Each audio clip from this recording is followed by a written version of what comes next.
my name is Erlyn. I'll be going over beverage service today. I'm going to start off with a cafe latte. It originated in Italy. If you translate the word cafe latte, it translates to coffee and milk.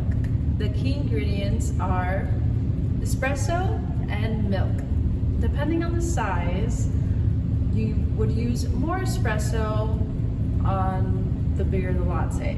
You typically see sizes range from 8, 12, 16, 20, and 24 ounces.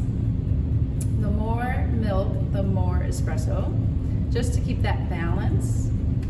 You can add sweeteners if your customer asks, or use milk alternatives. This drink can also come in iced. A cafe latte is served in a ceramic mug and a plate just to give it more of a sophisticated look. You're going to start off with a sweetener.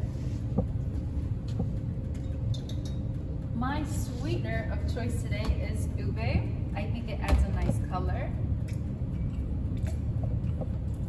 I'm going to do about 1.5 ounces. You're going to add your double shot of espresso. When serving your latte, you kind of want to mix it around just so the syrup and espresso, just so they can really mix in well. I already steamed my milk prior to the video, but I'm gonna give it a nice little swirl because the longer your milk sits, it will create like a foamy layer, and we don't want that because we are not serving a cappuccino. So once again, I'm going to swirl the espresso around. I'm going to pour, trying my best to make it go in circles. Hopefully, I can make some cute latte art.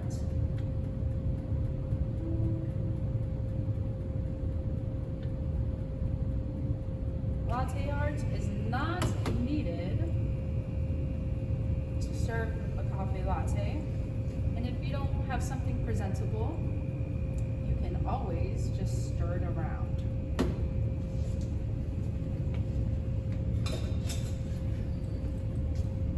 You always just want to make sure that the drink is presentable at the end of the day. And now you have your cafe latte to serve. Make sure when serving it, you say all the milk alternatives, if any, the sweeteners, and the person's name, just to make sure it goes to the right person. Next drink I'm gonna go over is a cortado. This drink originated in Spain. If you hear the word cortado, you kind of hear the word corta. What is the word? Corta, which means to cut down. Baristas will use a 1:1 espresso to milk ratio to cut down the acidity of your espresso shot with the milk of choice.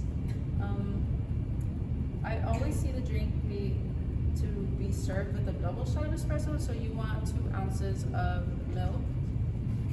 I already steamed this, but you don't want to aerate the milk too much because, once again, it's not a cappuccino, and we just need a little sliver of milk.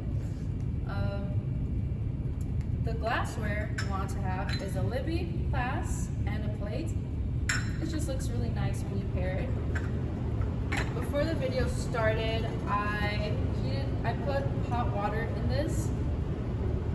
The more you transfer milk to a place, it kind of cools down, and this kind of prevents a customer coming back to you and being like, my coffee is not hot, can you remake it? And you know that after a while, that could really like get into your business expenses if you have to keep remaking drinks. So I'm gonna dump up my water,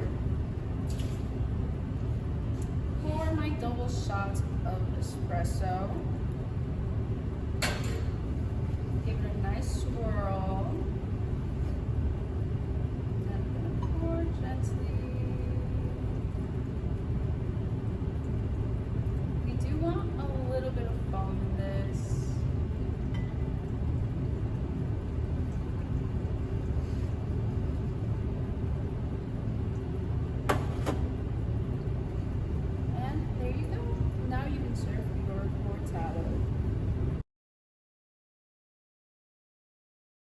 My third drink is called a pour over.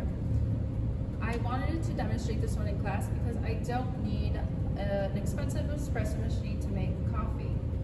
For this one, pour overs originated in 1908 by Emile Auguste Melita Betts. She was not pleased with the way her coffee was coming out, and she just wanted a nice cup of coffee, and she kind of DIY'd it herself. For this, we will need hot water, coffee grounds, a V60, a filter, and then you can pour this over your cup, directly over your cup, or a thermos, and then yeah. I will demonstrate this in class, so I will take over.